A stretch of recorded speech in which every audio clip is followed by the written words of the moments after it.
I think that's the challenge of our time, is that there are ways to not be lonely, but all of those ways to not be lonely have a very high cost to them. Hello, and welcome to Thinking Out Loud. I'm your co-host, Nathan Rittenhouse. And I'm your co-host, Cameron McAllister. Cameron, I remember 10 years ago, back in 2013, I was running around up in New England, and somebody asked me, what do you think will be the biggest question of the future? So at that time, the New Atheists were still kicking around. There's a little bit of a blurb in questions about Islam. ISIS was, getting kicked off still. Was about to, in that time frame, was developing. And people said, what are the biggest apologetics questions? And I said, the biggest apologetic question of the future will deal with loneliness. And I think 10 years later, I can say that actually, unfortunately, turned out to be pretty much true. Yeah. I see it everywhere. I just was watching a New York Times opinion video thing on loneliness. I just finished reading a series of essays by Alan Salido called The Loneliness of the Long Distance Runner. Once you start thinking about loneliness, you hear this referred to in other podcasts. Academics are talking about this. There's the joke now that if you want to go into academic research, there's all kinds of grant money for loneliness studies. And everybody recognizes that it's a real thing. There's variation on the causes for it, not a whole lot of clarity on what the solutions are. And I think we could use the word epidemic. An epidemic. We live in a time where there's an epidemic of loneliness. So is this just me being pessimistic, or do you also see these trends in the world around us? Well, for sure. But I'm curious, Nathan, in your studies of this topic, what are some of the causes that are proposed by, some of the people who study these trends, academics or social scientists? I mean, I want to hear some of those speculations. So, a couple, some of these are standard. So an over focus on career. So you burrow down through your 20s and early 30s and just focus on your career. And so then you don't develop a lot of friendships. The overall breakdown of family structure, very low percentage, much lower percentage of people being married now or staying in stable relationships, highly transient lifestyles, moving to different cities for different things frequently. Right. Then you have the whole Jonathan Haidt exploration of the impact of social media on connecting people, but connecting them more shallowly. So we're more connected to more people, but at a more shallow level, and that leads to chronic loneliness. Or we have projected images of ourselves that we know aren't true, but we think people like the projected image of ourselves rather than who we are. It's a function of a number of those things would be the but a lot of it has to do with relationships, work, and technology. I'm trying to think. I think those are the big three. No, I mean, that sounds right. And I think most people listening can recognize immediately the plausibility of all of those. But what that makes me think of is in the 1990s, there was a great deal of work being done on the changing face of marriage in the United States. And this is fresh on my mind because Tim Keller also preached a number of different sermons with his wife, Kathy Keller, on marriage and drew on a lot of this research. And some of this was done by legal scholars who were interested in the changing, not just terminology, but the idea of what marriage was for. So when it goes from being something that's a sacred, solemn covenant between two people, and that's very much focused on, the betterment of not just the, the flourishing of those two, but also the fact that, implicit in the notion is that they are together in a long-term commitment because of deeper bonds than just personal preferences, that together they are better than they would be as separate human beings, and that this is, the purpose of this is also not just intimacy, but procreation and life. How you move from that to a way more contractual understanding of marriage, something that, and then the shift, it goes from covenant to more of contract. And then there's also a shift away from that again, that covenantal aspect is something that's more around personal preference. And so then Mhm. suddenly it becomes all about compatibility, which is a very new way of looking at human relationships. And so I don't want to get stuck on the marriage piece because this is applicable also to other relationships. This applies to friendships as well. So I'm just using that as a stepping stone. So what I'm trying to say here, Nathan, in a fairly convoluted way, is that we now focus in ways that we haven't in the past on compatibility, and also we have imbibed the notion that we shouldn't have to change. We Mhm. shouldn't, and I mean, I see this all the time. In fact, I've seen this again in spades because it's a new year. So you see a lot of new year messages of, well, this year I'm going to protect my energy. I'm not changing who I am for anybody. I've seen this anecdote many times. I'm not Really? going to change Wow. for anybody. Yeah, no, I have. And often on social media, right? So I mean, people aren't saying this to me, at a cocktail party, or I don't go to cocktail parties, but if I did, they probably wouldn't say this to me. But they're not saying this to me at the grocery store. But I'm seeing this on social media a lot. I'm going to protect my energy. I know you can get a chuckle out of that. I'm not changing who I am for anybody. I'm not adapting my personality. I'm not gonna let anybody tell me I'm too much anymore. That's another one I see a lot. So the idea that I get to be, I said this years ago on the Vital Signs podcast. I called this there's a certain mindset. Now, granted, I don't want to die the death of a thousand qualifications, but there are times where it's good to set boundaries with people. And there are times where if somebody wants you to completely alter who you are, that's not a good thing. It's unhealthy, sure. But if you're not careful, you enter into this mindset that I call, for lack of a better phrase, me without compromise. I'll be who I am, and if you don't like it, take a hike. And you could see the collapse of relationships like that. Toxic language. You've seen the toxic language, Nathan. Well, they're toxic people. This is now. I want to tread carefully because again, there's a lot of complexity here with relationships with people that do. There are serious issues, but you say this is a toxic person, so I'm going to cut them out of my life. Well, if this is the I'm just highlighting what I think is a salient factor in loneliness right now. If you're going to be you without compromise, you shouldn't have to change at all. If you have a biblical anthropology, it doesn't make any sense because you're a sinner, they're a sinner, whether this is your spouse, your friend, your family member, your coworker, you will have to change. They will have to change, and also you will change. A person does change over the years. So I think those are all that's another big factor in the outworking of loneliness today.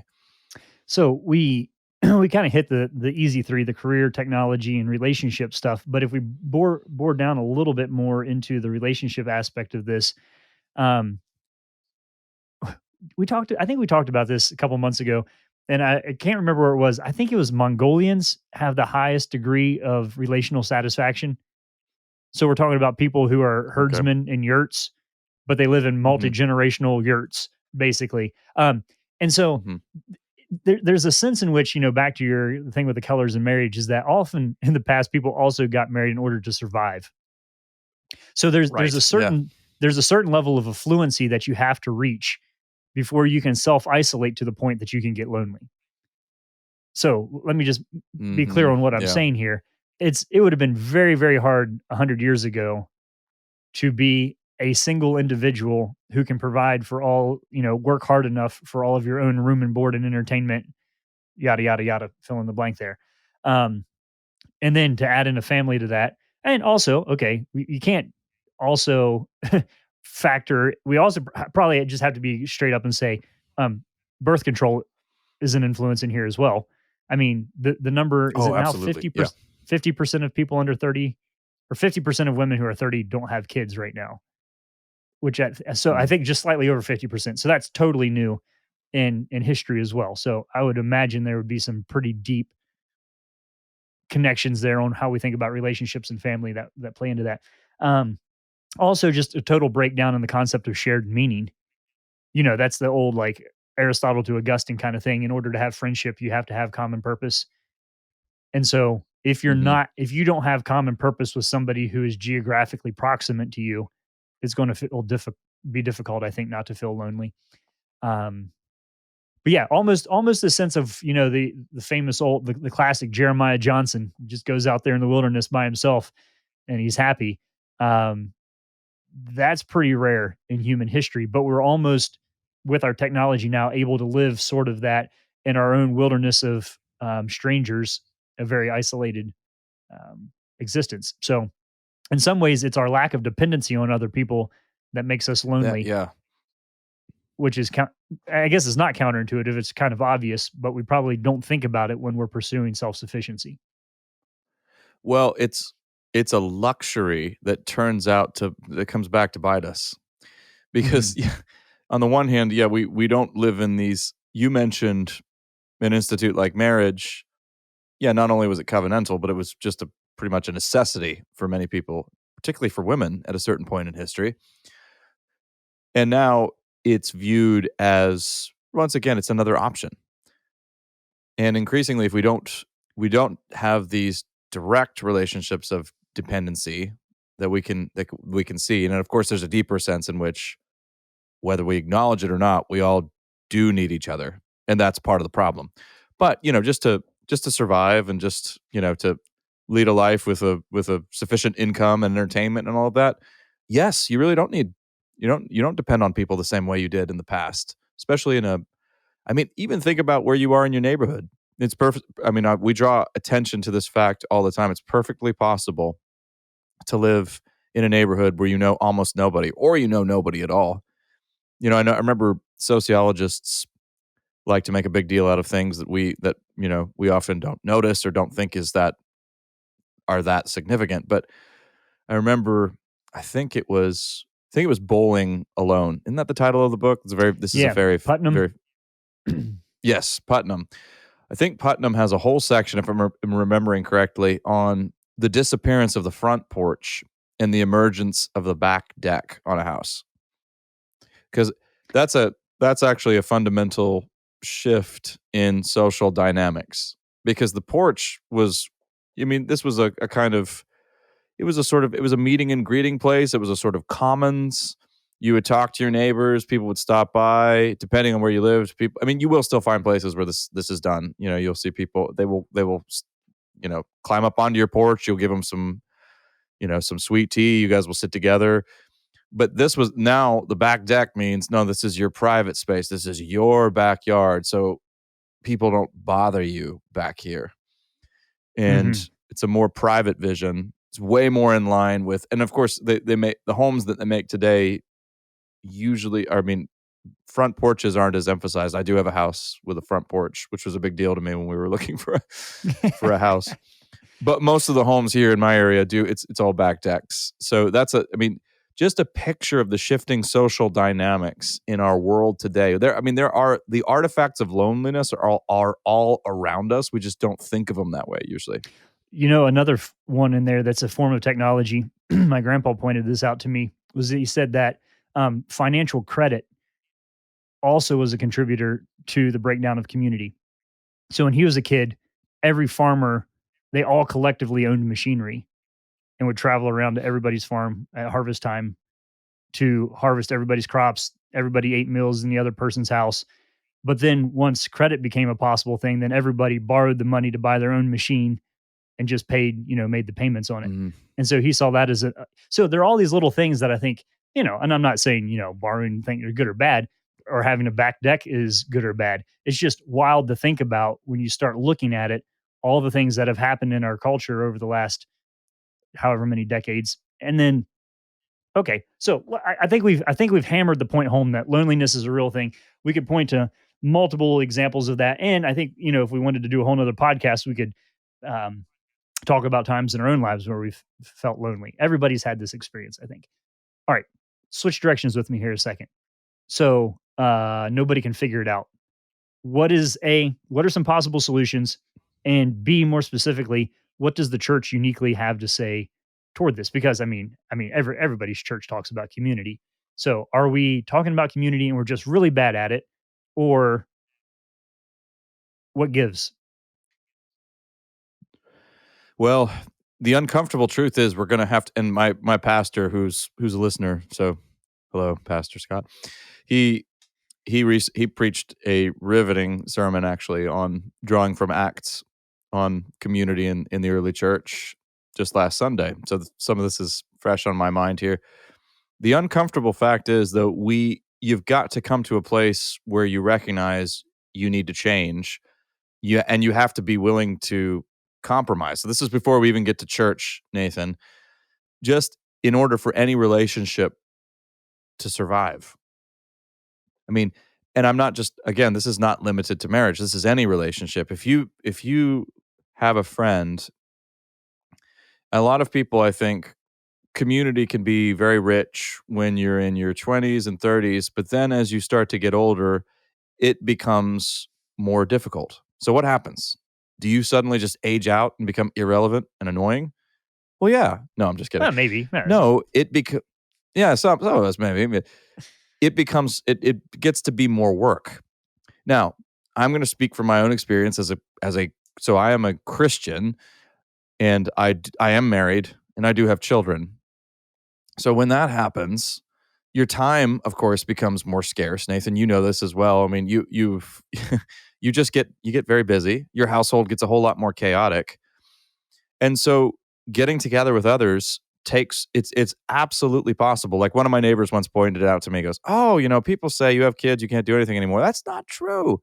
You could do absolutely everything that you did before. It's just way, way, way harder now. And that's true. So you can still have friendships, get together with people and spend time together, learn together, but it requires more and more intentionality. It requires more Mhm. planning, and it requires a very clear commitment to do so. Now, if you have that commitment and you make the plans, you can see it through, but it's going to take more work. But you're also going to start running into very serious, maybe you have a different philosophy of parenting than some people around you. And again, I'm wary of restricting this just to marriages, but I mean, if you go deeper with a friendship even, you are going to start to run into potential points of conflict. And part of it, the problem is you're going to screw up. You're going to wrong the person's going to wrong you, and Well, you have okay. to either work through it. Yeah. Mhm. Yeah, so Well, that's so where I'm going here with this yeah, initial step. well, we have a mutual friend I was talking to who lives in Austin, Texas, and he said everything's so polarized right now that nobody talks about anything serious in public because Right. Yeah. everything could be a landmine. So he said you're never going to make any Yeah, you friends might lose your friendship because here. you Yeah. can't talk about anything at depth because you're guaranteed to offend at least half of the people sitting at the lunch table. So Yep. that's part of it. But I got stuck on It's this thing yeah. because I started looking at um well, particularly in Paul. I mean, so there's a lot of Jesus talks a lot of coming and inviting and following me and all of that. But a good bit of Paul, I was thinking specifically here, looking at Romans 1:6, and you also are among those who are called to belong to Jesus Christ. So this idea of, this is very popular in church planning and church theory of like believing and belonging. Do you feel like you belong first and then you believe, or do you believe and then you feel like you belong and all that? So belonging is one of the maybe the if we had to put an opposite to loneliness here, what does it mean to belong to something and to be committed to it? That the New Testament speaks heavily in belonging to a people type language as it moves forward. So there is, as you were saying, Acts, there's a huge emphasis on that as well. But even in the not just the lived experience of the early church, but in a broader theology of what's going on in the New Testament, this idea of um, Jesus redeeming for himself a people who are his very own, eager to do what is good. That part of the goal of what Christ is up to is to establish a people that we would belong to. That's a pretty great vision. The problem being that I have to sacrifice and lay down all my ambition to join it. And so Yeah. this is the catch 20. No, not it's not a catch 22. This is the sacrifice of saying whoever Mhm. wants to come follow me must leave his father and mother and sister and brother and land and all this, Mhm. and if he wants to be my disciple. So Jesus does give us an invitation of belonging, but it's an extremely high cost. And Right. so I think that's the challenge of our time is that you can't there are ways to not be lonely, but all of those ways to not be lonely have a very high cost to them. Well, they have the shape of taking up one's cross and self-sacrifice. Now, the truth is though, if you lead a life of we tend to those are, that sounds very grave. Take up your cross and follow me, and live a self-sacrificial life. But the truth is, so it is. I mean, there's a gravity to it. It's very serious. I mean, there's a reason that Jesus seems to be sometimes trying to talk people out of following him when he tells them to count the cost. But there's another side to that as well. And that is, if you don't live a life of self-sacrifice, you live a life instead of self-indulgence, you will be an incredibly lonely, chronically lonely person handling all of this on your own. The way of if you live a life of self-giving, and by the way, there's massive corroboration on this outside of scripture, of course, too. All of the great, sages outside the church. I mean, I think it was even isn't there's that one line from the Beatles. There's a line from the Beatles that sounds like this as well. But basically, the more you give away, the more you get. I mean, that's understood, and yet our whole habits of life are run in the opposite direction right now. But yeah, if you're when we come to the church, some of the easy antidotes to loneliness are the practice first and foremost of hospitality. I heard a lot Mhm. about this last Sunday. It's well, I mean, and my pastor pointed out that this is actually something that is a requirement of people who are leaders in the church. This is one of their credentials is that they are known as people who are hospitable. And so, yeah, that involves the annoying habit of inviting people into your home, some of whom are not super close friends or something, and having them over and having those awkward conversations. And also belonging, Nathan, brings us back into the territory when we talk about people in our church, our church family, our brothers and sisters in Christ. Well, this is massively countercultural too, because we've talked about this before too. Huge message in popular culture, at least. I mean, all the Thanksgiving episodes, I bring this up quite a bit, of sitcoms and so forth. The message, the theme, the moral of the story is always my friends are my real family. Because my real family let me down. And I didn't choose them, but you guys, I chose you, and you're my real family. Well, sorry. I mean, the way family is looked at as destiny in a lot of ancient literature as well. And it explores all sorts of amazing conflicts and complexities that arise from that. But also, yeah, so if you belong to a local congregation, you belong to these people, they belong to you, and that means there are bonds of obligation there. Whether you want to be associated with them or not, that's also what Nathan I'm sensitive to a lot of the murmurings. It's good to well, yeah, no, a lot of the murmurings in evangelical culture in particular of, well, yeah, I am a Christian, but I'm I'm not like those other Christians. We you got to be careful about that. Yeah, I so don't know I'm if I'm it's trying. clear what I'm getting at there. Mhm. Yeah.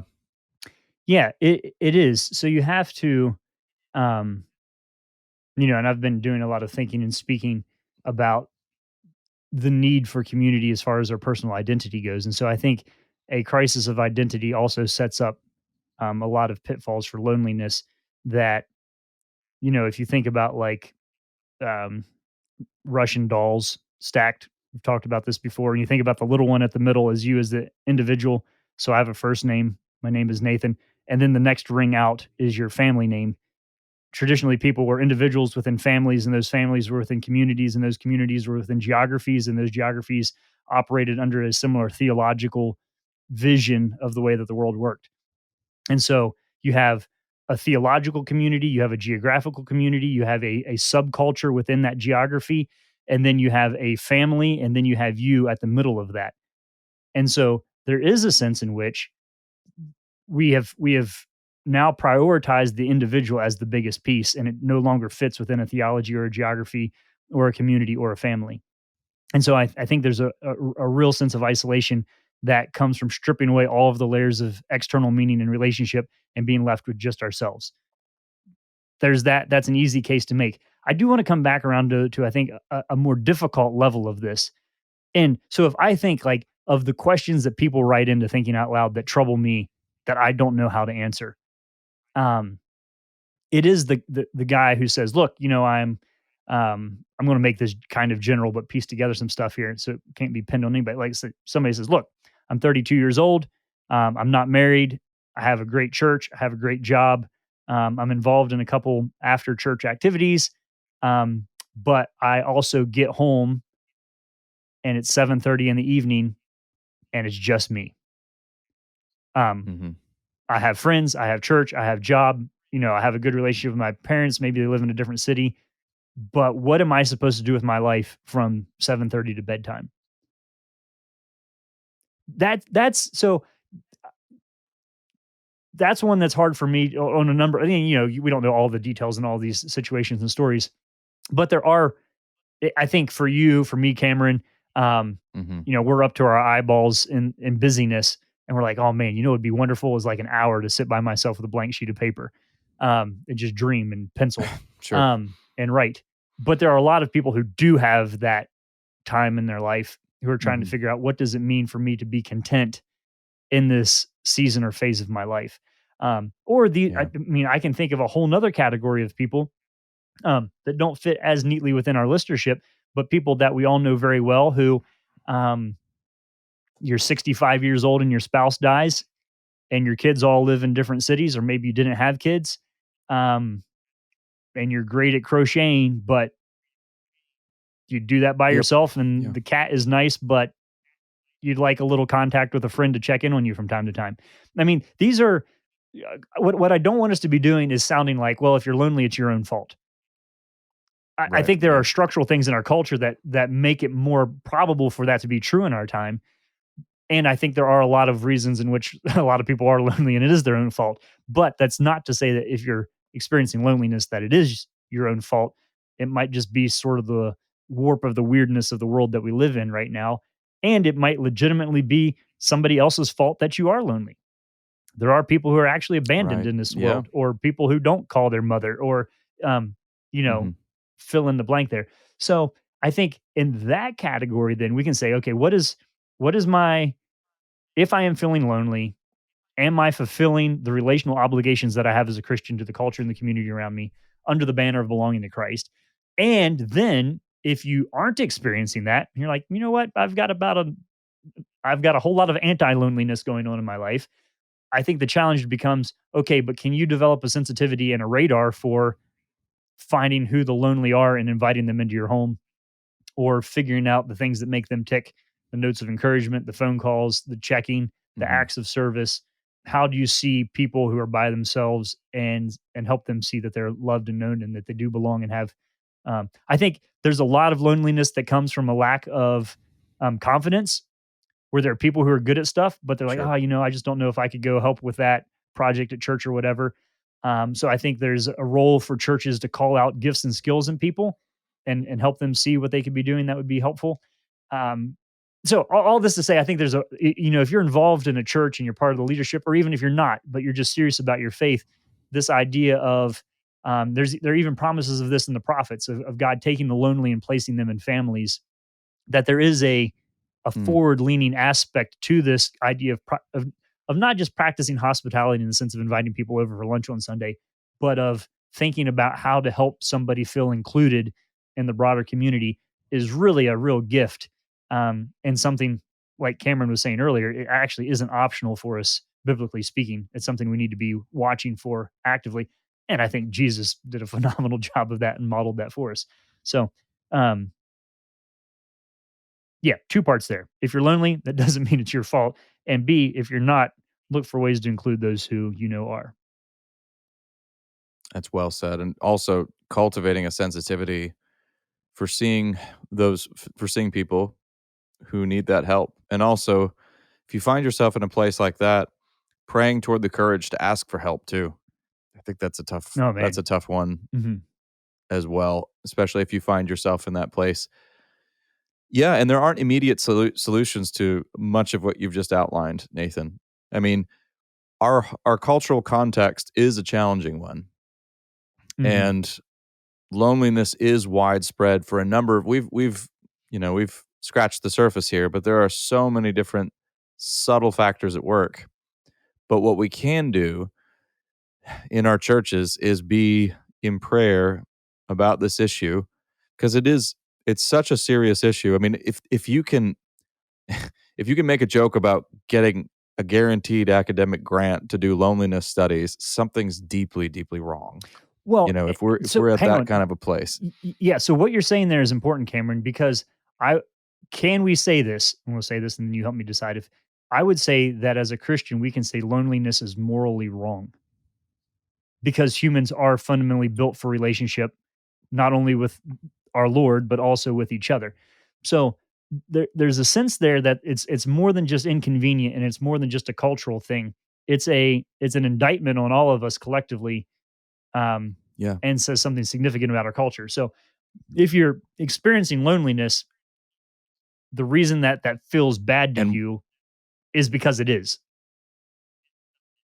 right. And one more thing as we conclude here, just to, I guess, open up just to leave nobody excluded from the party.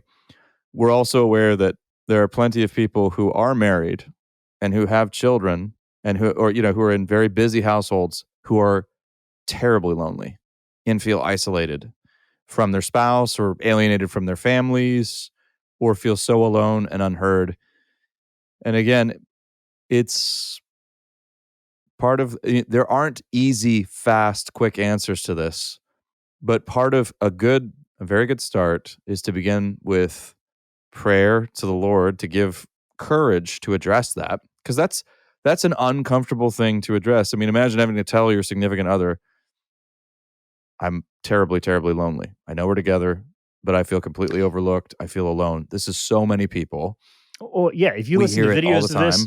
you'll hear people say, my wife comes home from work, we're both super tired. I'd love to talk to her, but we're both too tired, so we don't, and I feel lonely.